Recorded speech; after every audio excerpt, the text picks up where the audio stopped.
Hello friends, welcome back once again. और आज की क्लास में हम लोग देखेंगे फ्रेंड्स, पोल्ट्री फार्म के मैनेजमेंट हमें कैसे कर सकते हैं। अर्थात कि हमें क्या करना होगा कि हम पोल्ट्री के क्षेत्र में बेहतर कर सकते हैं। अर्थात कि कुक्कुट पालन हम कैसे बेहतर कर सकते हैं। कुक्कुट पालन भी एक प्रकार का पशुपालन के अंतर्गत अर्थात कृषि के अंतर्गत आने वाला एक पदार्थ है। मतलब कि एक ग्रुप है जिसमें हम लोग जानेंगे कि किस प्रकार से हम कुक्कुटों का पालन कर सकते हैं। अर्थात मुर्गे का पालन कर सकते हैं, मुर्गी का पालन कर सकते हैं।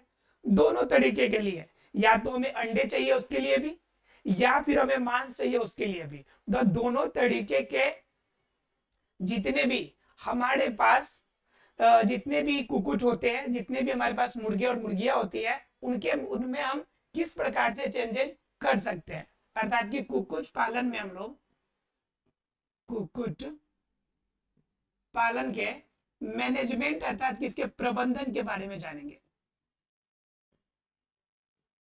ठीक है, कुकुट पालन के प्रबंधन के बारे में जानेंगे। देखिए, कुकुट पालन के अंतर्गत वह सभी इसके अंदर आ जाएंगे। सभी का मतलब क्या हो जाएगा, इसके अंदर क्या क्या आ जाएगा।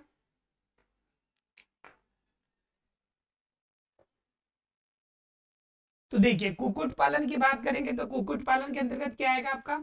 तो इसके अंदर आना है आपका मुर्गा और मुर्गी की बात करेंगे। इसमें आपका गीज भी आ जाएगा, जैसे मान लीजिए बत्तख वगैरह का पालन करते हैं, ये भी इसके अंतर्गत आ जाएगा। क्लियर है। देखिए, तो इसमें अगर बात कीजिएगा तो हमारे देश में मैंने पहले बता दिया कि 70% मवेशी पाए जाते हैं अपने देश में। अर्थात कि इंडिया में पूरी दुनिया का 70% मवेशी है। अब समझिए कि 70% मवेशी है, मतलब कि कुकुट के मामले में, मुर्गे और मुर्गियों के मामले में इंडिया में भी अच्छे लेवल के होंगे, बहुत ज्यादा होंगे। लेकिन उसके बावजूद भी इंडिया में जो प्रति वर्ष खपत है वह प्रति व्यक्ति प्रति सालाना सिर्फ 6 पीस है। मतलब एक साल में औसतन एक व्यक्ति इंडिया में सिर्फ 6 अंडे खाता है। ठीक है।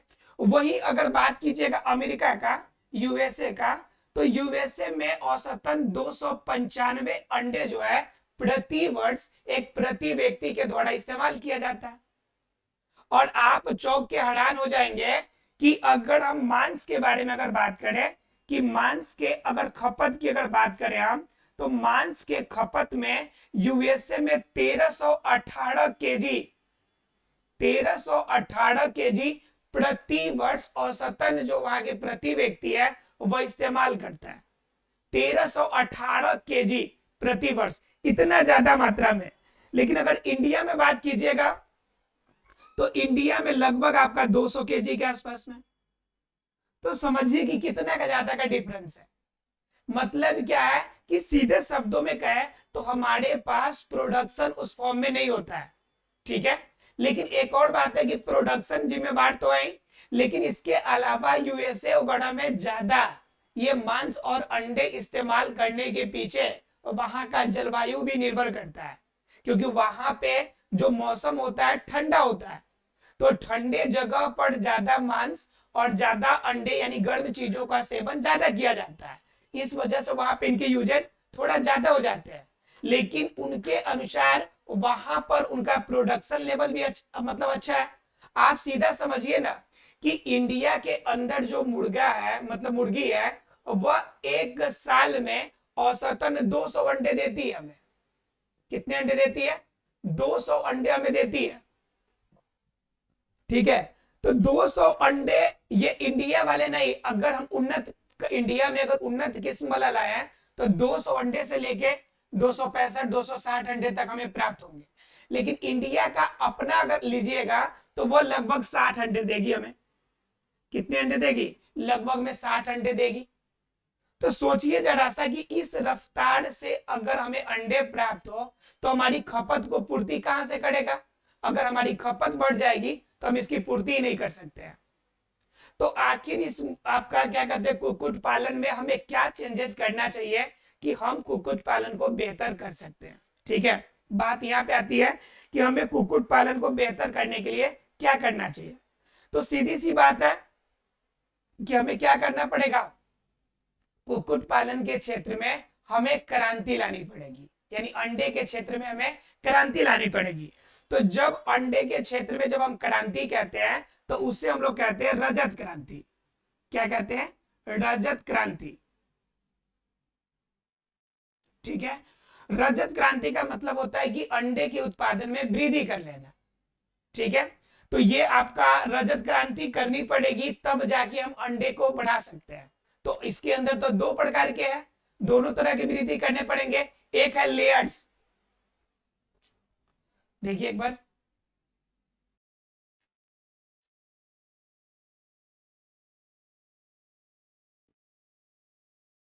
एक है आपका लेयर्स, मतलब कि एग लेयर्स, मतलब अंडे देने वाली,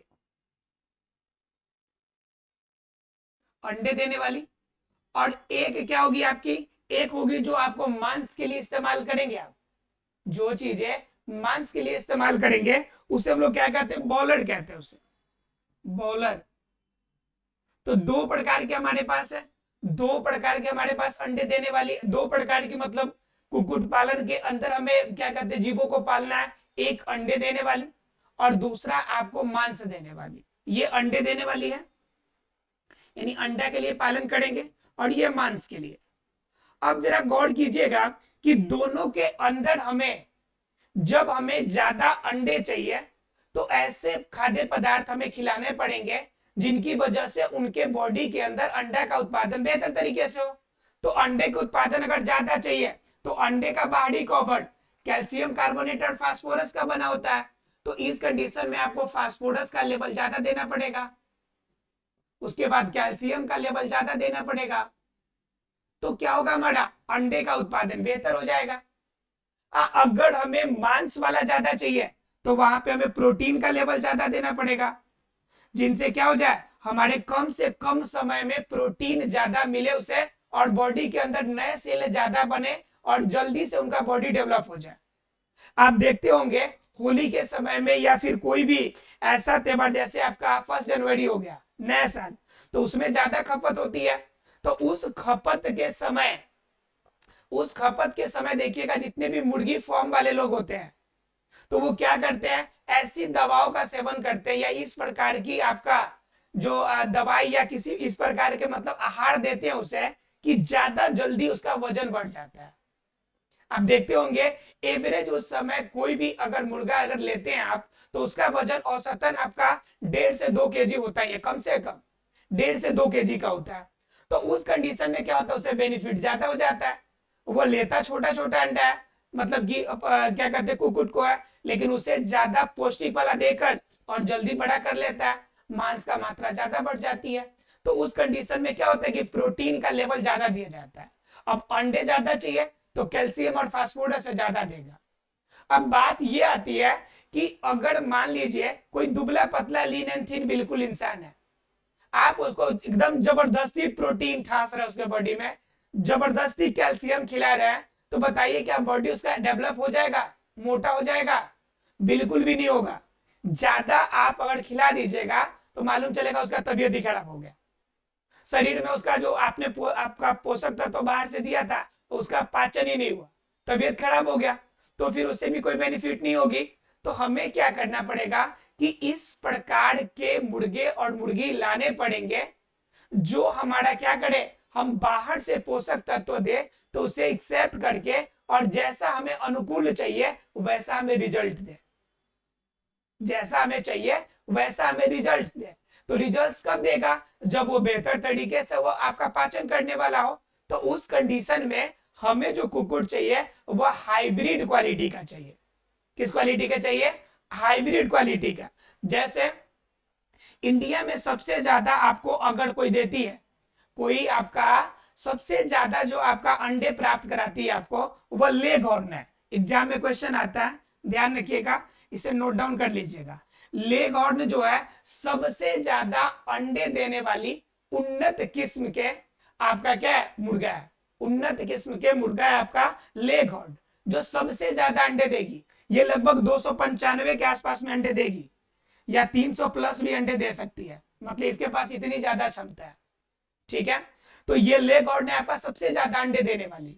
अब बात जरा कर लेते हैं हम लोग कि ये जब इतना ज्यादा अंडे देने वाली है तो फिर हम लोग 60 अंडे और 70 अंडे देने वाली देसी वाले अंडे का हम इस्तेमाल क्यों करते हैं। यानी कि हमारे ग्रामीण क्षेत्र में जो अंडे हमें प्राप्त होते हैं उन अंडे वाले जीवों का हम इस्तेमाल ज्यादा से ज्यादा हम लोग क्यों करते हैं। ठीक है, तो बात ये होती है कि हमें अगर उन्नत किस्म का चाहिए तो हमें क्या करना पड़ेगा कि हमें बाहर से किसी अन्य जगह से, दूसरे जगह से पहले उच्च नस्ल के हमें क्या लाने पड़ेंगे, उच्च नस्ल के आपका मुर्गा का सीमेन लाना पड़ेगा और फिर इनका क्रॉस आपके यहाँ पे रहने वाली मुर्गियों के साथ कराना पड़ेगा, तब जाके जो नई किस्म हमें प्राप्त होगी जो यहाँ के वातावरण में रहने लायक होगी। ठीक है, हाइब्रिड कैसे बनता है, हाइब्रिडाइजेशन आपको मेंडल के लॉ में हमने सब कुछ बता दिया आपको, तो उसी प्रकार से इसको लाना पड़ेगा, तब जाकर आपका क्या होगा, यहाँ पे बेहतर अंडे मिलेंगे। तो ये लेग और नोग है। इसके अलावा भी कुछ इंपोर्टेंट है आपके उन्नत किस्म जो आपके कंट्री में है, जैसे ILS 82, HH 60। ठीक है, ये सभी कुछ वैरायटी है, कुछ उन्नत किस्म के आपके मुर्गे हैं जो ज्यादा अंडे देती है। ठीक है, तो बात ये आती है कि अब मान लीजिए हमारे पास ये किस्म भी हो गए, अच्छा अंडे देने वाले हो गए, तो हमें अच्छा अंडे या ज्यादा मांस कम मिलेंगे, उसके लिए हमें ओवरऑल कुक्कुट पालन के अंदर क्या क्या मैनेजमेंट हमें करना होगा, इसके बारे में जान लेते हैं। देखिए, तो देखिए अब क्या क्या चाहिए हमें, अगर कुक्कुट पालन प्रबंधन हमें करना है तो क्या क्या चाहिए वो पहले देखिए। यानी कि हमें अगर मैनेजमेंट की बात करनी है, हमें अगर बात करनी है कि हम कैसे ज्यादा बेहतर तरीके से इसमें विकास कर सकते हैं या हम अपने कंट्री में बेहतर तरीके से किस रूप में मैनेजमेंट कर सकते हैं, तो उसके लिए पहला चाहिए कि हमें नस्ल की प्राप्ति कैसा चाहिए, तो उन्नत नस्ल चाहिए। हमें कैसा चाहिए, उन्नत नस्ल। मतलब क्या, ऐसे नस्ल जो हमें अधिक अंडे दे, जो क्या करे, अधिक अंडे दे, जो हमारे वातावरण में रहने योग्य हो, जो हमारे वातावरण में रहने योग्य हो। ठीक है, तो ऐसे हमें क्या चाहिए, उन्नत नस्ल हमें चाहिए। पहले नंबर हमें नस्ल का चयन करना पड़ेगा। जैसे मैं आपको हमने बताया कि लेघॉर्न ने आपका ILS 82 है, ऐसे हमें क्या चाहिए, इस प्रकार की हमें नस्ल की चाहिए। और इस नस्ल का उपयोग जब करेंगे हम, इस ऐसे नस्ल का अगर हम पालन करेंगे, कुक्कुट पालन में डालेंगे, तो हमारे लिए क्या हो जाएगा, प्रोडक्शन बेहतर हो जाएगा। ठीक है, पहला तो नस्ल था। अब नस्ल हमें मिल गया, अच्छे हमारे क्वालिटी के हमारे पास क्या मिल गया, मुर्गी मिल गया। अब क्या करना हमें कि इसे रखने का जगह, अर्थात कि सुरक्षित परिस्थिति देना पड़ेगा हमें, सुरक्षित परिस्थितियां हमें देनी पड़ेंगी। तो सुरक्षित परिस्थितियां का क्या मतलब होता है कि सुरक्षित परिस्थिति का मतलब होता है कि रखने का सही जगह, जहां पे जगह क्या हो, साफ सुथरी हो, हवादार हो, मतलब उसे रखने का जगह कैसा होना चाहिए, हवादार होना चाहिए, कीटाणु मुक्त होना चाहिए, कीटाणु मुक्त होना चाहिए, साफ सुथरा होना चाहिए। ये सारी चीजों पे हमें ध्यान देनी है कि हमारी सुरक्षित परिस्थितियां ही हमें क्या कर सकती है, बेहतर प्रोडक्शन दे सकती है। तो ऐसे में हमें ध्यान रखना है कि कीटाणु मुक्त हो, साफ सुथरा बेहतर तरीके से हो, प्रॉपर हवादार हो, ज्यादा उससे गंध नहीं आ रहे हो। आप लोग देखते होंगे कि गांव घरों में जहाँ पे कुक्कुट पालन होता है, दूर से ही आपको मालूम चल जाता है कि यहाँ पे कुक्कुट पालन हो रहा है, महक कुछ ज्यादा ही होती है। तो कोशिश कीजिए कि उसमें क्या क्या चेंजेज आप कर सकते हैं कि इस तरह की समस्या उत्पन्न नहीं हो। क्लियर है, तो ये हो गया आपके हवादार और कीटाणु मुक्त, साफ सुथरा रखेंगे, तो ये इस तरह से हम चाहेंगे तो सुरक्षित परिस्थिति दे सकते हैं। तीसरा कंडीशन है कि इन कुक्कुटों का आहार, मान लीजिए कि हमारे पास खूब अच्छा क्वालिटी का हमारे पास आ गया, अंडा देने वाली अच्छे किस्म आ गए, और मैंने साफ सुथरा जगह पे रख दिया। अब उसको पोषक तत्व नहीं दीजिएगा तो उसका बॉडी डेवलप करेगा, कभी नहीं करेगा। इसी प्रकार समझ सकते हैं, जैसे एक इंसान रोज जिम करने जाता है तो बॉडी उसकी डेवलप तब तक नहीं होगी जब तक उपयुक्त पोषक तत्व शरीर के अंदर नहीं होगा। तब तक बॉडी का सैप नहीं बनेगा जब तक उपयुक्त पोषक तत्व शरीर के अंदर नहीं जाएगा। तो इन कुकुटों के विकास के लिए भी आहार की जरूरत पड़ती है। तो आहार में क्या चाहिए? आहार में आपका कैल्शियम चाहिए, कैल्शियम वाला आहार देना हमें, कैल्शियम वाला। उसके बाद क्या चाहिए? फास्फोरस वाला चाहिए, फास्फोरस चाहिए। और आपको प्रोटीन, प्रोटीन, या हम सीधे शब्दों में कह सकते हैं कि ओवरऑल इनके लिए हमें संतुलित आहार की आवश्यकता पड़ेगी। किसकी आवश्यकता पड़ेगी? संतुलित आहार की आवश्यकता पड़ेगी। क्लियर है? तो संतुलित आहार क्या करेगा? हमारे लिए जरूरी है, मतलब कि कुकुटों की अगर विकास प्रॉपर चाहिए तो उसको खान पान के लिए संतुलित आहार बिल्कुल देना पड़ेगा, तब जाके वह प्रॉपर तरीके से विकास करेगा। क्लियर है? तो ये 3 परिस्थिति हो गई, यानी पहला तो हमें उन्नत किस्म का नस्ल, दूसरा सुरक्षित परिस्थिति, तीसरा आपका कुकुटों का आहार। ठीक है, अब बात कर लेते हैं चौथे परिस्थिति की। तो चौथे परिस्थिति में होता है कि कुकुट का रोग, उसके अंदर रोग भी बहुत ज्यादा होता है। चलिए देखते हैं उसके बारे में। देखिए, तो इसमें क्या हो जाएगा आपका कि इसमें अब हो जाएगा कि कुकुट के जो आपकी बीमारी होती है उन बीमारियों से सुरक्षा, अर्थात की बीमारियों से सुरक्षा, बीमारियों से सुरक्षा। मान लीजिए खूब बढ़िया है, सब कुछ प्रॉपर दे रहा है, अब मालूम चले कोई बर्ड फ्लू बढ़ गया, क्या हो गया? सबसे बड़ी प्रॉब्लम होती है कि एक बार बर्ड फ्लू हो गया, अब बर्ड फ्लू में हो जाएगा क्या कि वो जनरली मरना शुरू हो जाएगी। आप मरने के चक्कर में क्या करेंगे? कम विकसित जो आपके क्या होंगे, कम विकसित जो आपके पास अवेलेबल होगा, कम विकसित आपके कुकुट होंगे, उसी को आप मार्केट में उतार देंगे। तो बताइए आपको बेनिफिट है, अर्थात कि पैसे कहां से आएंगे? बिल्कुल पैसे नहीं आएंगे। और दूसरा नंबर क्या होगा कि यह जो कम विकसित है और जिनको बर्ड फ्लू से वो ग्रसित है, अगर वो दूसरा इंसान भी खाता है तो उससे भी प्रॉब्लम शुरू हो जाएगी। तो इस वजह से आपको क्या करना है? बीमारियों से प्रॉपर सुरक्षा देनी है। समय समय पर आपको डॉक्टर की जो सलाह है वो लेनी पड़ेगी, और नहीं होगा तो जो पशु के डॉक्टर है उनको बार बार दिखाते रहना पड़ेगा कि किसी भी तरह की कोई समस्या उसके अंदर नहीं हो। अगर इस प्रकार के अगर इसके स्तंभ को अगर पालन करते हैं तो कुक्कुट पालन आपका बेहतर तरीके से चल सकता है। आशा फ्रेंड्स क्लियर हो गया होगा कुक्कुट पालन में हमें क्या मैनेजमेंट करना चाहिए। तो हमने 2 चीजें जानी, एक डेयरी आपका मैनेजमेंट, दूसरा कुक्कुट मैनेजमेंट, अर्थात कि पशुपालन के हमने कुछ आपके उपयुक्त जरूरी चीजें हमने जानी। अब बात आती है कि जो कुक्कुट पालन है चाहे डेयरी मैनेजमेंट है, इनमें सबसे बड़ी होती है कि हमें उन्नत नस्ल की, हमें क्या चाहिए? उन्नत नस्ल की हमें जीव चाहिए। तो बात आती है कि उन्नत नस्ल के जो जीव होते हैं इनको बनाने के कौन कौन से तरीके हैं, अर्थात कि हम कृत्रिम तरीके से कितने तरीके से प्रजनन करा के, वह डेयरी प्रोडक्शन के लिए हो या कुक्कुट पालन के लिए हो या किसी अन्य आपकी प्रोडक्शन को बढ़ाने के लिए, हम कृत्रिम तरीके से किस रूप में प्रजनन करा सकते हैं, अर्थात कि पशुओं के अंदर प्रजनन कराने के हमारे पास तरीके कौन कौन से हैं उनके बारे में जान लेते हैं। देखिए, अब बात आती है कि पशु प्रजनन की। बात किसकी करेंगे हम लोग? पशु प्रजनन की। ठीक है, कि पशु के अंदर हमें प्रजनन करानी है। तो क्वेश्चन उठता है कि पशु प्रजनन हमें कराने की जरूरत क्यों होती है? पशु प्रजनन हम क्यों कराएंगे? तो इनके कारण पहले जान लेते हैं। पशु प्रजनन हमें क्यों करनी है, इसके पहले कारण जान लेते हैं, फिर जानेंगे हम कि पशु प्रजनन कैसे कैसे किन तरीकों से होगी। तो इनके कारण में अगर बात करें, पहला तो हमें क्या चाहिए? खाद्य पदार्थों में के उत्पादन में वृद्धि।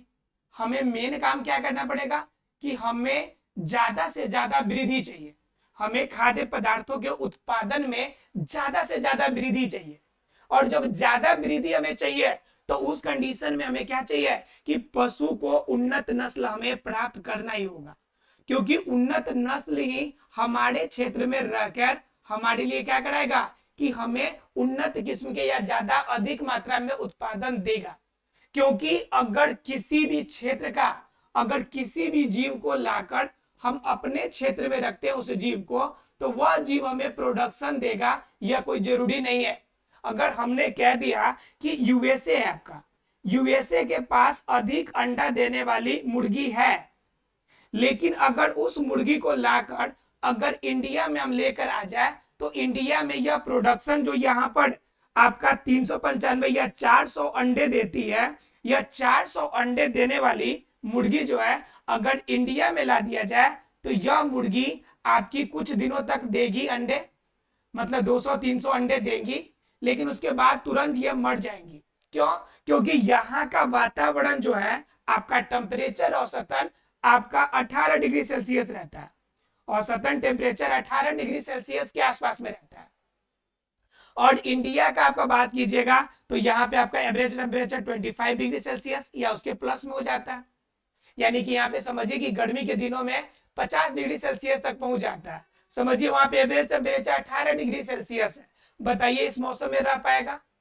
या फिर हम बात कर लेते हैं गायों की, तो गाय जो हम लोग यहाँ पे इस्तेमाल करते हैं और जो आपके नीदरलैंड या स्विट्जरलैंड या वैसे ठंडे प्रदेशों में जो गाय रहती है, तो उस गाय को रहने की आदत होती है लो टेम्परेचर पे, हमारे यहाँ पे आती है तुरंत बीमार पड़ जाती है, और जितने पैसे हमने वहां से एक्सपोर्ट कराने में लाए हैं, ठीक है, सॉरी इंपोर्ट कराने में लाए हैं, उतना उससे ज्यादा पैसे हमें फिर उनके इलाज में लग जाते हैं, और मालूम चलता है फिर फायदा भी नहीं हुआ और नुकसान ही ज्यादा हो जाता है। तो इस कंडीशन में हमें क्या चाहिए? एक ऐसा बीज का तरीका चाहिए कि हमें ज्यादा दूध देने वाली, ज्यादा अंडे देने वाली हमें प्राप्त हो, लेकिन वह हमारे वातावरण में उपयुक्त तरीके से रह सके। तो उस कंडीशन में हमें पशुओं को कृत्रिम तरीके से प्रजनन कराने की जरूरत पड़ती है। इससे क्या फायदा होगा कि हमें खाद्य पदार्थों के उत्पादन में वृद्धि कर सकते हैं। जितना पहले प्रोडक्शन होता था उससे कहीं ज्यादा प्रोडक्शन अब हम प्राप्त कर सकते हैं। पहला नंबर बात, तो ये पहले फायदे थे। अगर बात करेंगे दूसरे फायदे की, कि अर्थात कि आपका पशु प्रजनन से दूसरा क्या बेनिफिट है, तो दूसरा बेनिफिट हो जाता है आपका क्या, कि वांछित जो गुण है हमें जो चाहिए, वांछित गुण वाले जीवों की प्राप्ति, वांछित गुण वाले जीवों की प्राप्ति। तो हमें जैसा चाहिए, अब हमने कर लिया कि माइंड सेटअप कर लिया कि हमें हर चीज में हमें क्या चाहिए। जैसे मान लीजिए कि हमें गाय है, ठीक है, और आपका मुर्गा है या मुर्गी है, कोई भी कुक्कुट का आपका हिस्सा है। अब हमें कैसा चाहिए, अब वांछित गुण पे डिपेंड करता है। जैसे हमें मुर्गी चाहिए अंडे ज्यादा देने वाली, या हमें जल्दी बढ़कर ज्यादा मांस देने वाली, अब हम पे डिपेंड करता है कि हमें कैसा चाहिए। तो जो वांछित गुण हमें चाहिए सिर्फ स्पेसिफिक, सिर्फ उसके प्रोडक्शन को बढ़ाने के लिए हम लोग क्या करा सकते हैं, पशु प्रजनन करा सकते हैं। ऐसा नहीं कि हर बार क्रॉस कराइएगा तो हर बार अलग अलग ही आपका एक ही जैसा मिलेगा। आप करा सकते हैं कि आपको क्या चाहिए, अंडा ज्यादा वाला चाहिए तो फिर अंडा की ज्यादा के लिए अनुसार आपको प्रजनन क्रिया करानी पड़ेगी। अगर मांस के बेस पे कराना पड़ेगा तो जिनके अंदर मांस ज्यादा बढ़ते हैं उसके अनुरूप आपको कराना पड़ेगा। तो बात ये करेगी, कहता है कि वांछित गुण चाहिए, वैसे जीवों के अंदर हम लोग क्या कराते हैं, प्रजनन कराते हैं, जो गुण हमें चाहिए। उसके बाद एक और बात इसमें ध्यान देने की जरूरत होती है कि हम लोग वांछित गुण प्राप्त करने के लिए हाई वैरायटी का ले तो लेंगे, लेकिन उस कंडीशन में हमारे पास जो देसी प्रोडक्शन देने वाली जो नस्ल है वह भी मजबूत होनी चाहिए, स्वस्थ होनी चाहिए प्रॉपर तरीके से, नहीं तो क्या होगा कि प्रोडक्शन जनरली अनसक्सेस हो जाता है, सफल बहुत कम मात्रा में हो पाता है। तो ये दूसरा था कि वांछित गुण वाले जीवों के प्राप्ति के लिए हमें पशु प्रजनन की आवश्यकता पड़ती है। तीसरा ये होती है कि हमें आर्थिक दृष्टि से बेहतर करने के लिए, आर्थिक दृष्टि से बेहतर प्रयोग करने के लिए या बेहतर करने के लिए हमें किसकी आवश्यकता पड़ती है, पशु प्रजनन की। मतलब क्या, प्रोडक्शन बेहतर होगा, वांछित गुण प्राप्त हो जाएंगे, तो हम क्या कर सकते हैं, जो यहाँ पे हम लोग क्या करते हैं, जो दूसरे देशों से हम खरीद के लाते हैं हम दूसरे देश को सप्लाई भी कर सकते हैं। यहाँ से अंडे का भी सप्लाई कर सकते हैं, यहाँ से मांस का सप्लाई हम दूसरे कंट्री में कर सकते हैं। तो उसके लिए क्या हो जाएगी हमारे पास, आर्थिक दृष्टि से भी हमारा क्या हो जाएगा, बेहतर हो जाएगा। तो आर्थिक दृष्टि से भी बेहतर करने के लिए हम पशु प्रजनन करने की आवश्यकता पड़ती है। तो ये कारण थे। अब पशु प्रजनन के अंदर कौन कौन सी विधियां होती हैं, इनके बारे में हम लोग कल जानेंगे डिटेल से। मिलते हैं अगले क्लास में, तब तक के लिए thank you very much friends.